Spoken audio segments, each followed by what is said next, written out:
Les terres coutumières représentent près de 26% du foncier, principalement concentré au nord et dans les îles, tandis que près de 18% reste du foncier privé. La valeur de la terre coutumière est reconnue comme identitaire et donc non économique. De ce fait, la loi la traduit juridiquement en inaliénable, incessible, incommutable, insaisissable. C'est ce qu'on appelle les 4 I.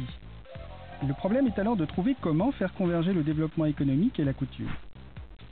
La réponse a été donnée par la création d'une entité juridique, le GDPL, ou groupement de droit particulier local, qui permet de coupler le droit civil au droit coutumier. Le GDPL peut intervenir de deux manières différentes, soit louer le foncier qui lui appartient et en retirer un loyer, soit prendre des parts sociales d'une société qui a un projet sur son foncier, soit la combinaison des deux. Pour comprendre, regardons le montage dans le cas du GDPL de Baco. Le GDPL a pour objectif de construire du lotissement résidentiel et de louer les villas. Trouve un partenaire financier, ici la CDC, qui crée avec lui une SCI, Société Civile Immobilière.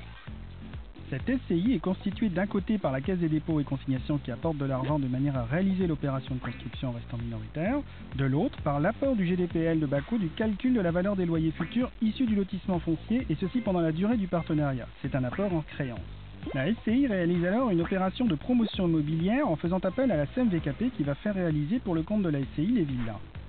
La SCI va louer les villas et encaisser les loyers pour rembourser l'opération et dégager un bénéfice. Le GDPL s'engage à ne pas exiger de loyer du foncier et sera bénéficiaire des dividendes que la SCI dégagera.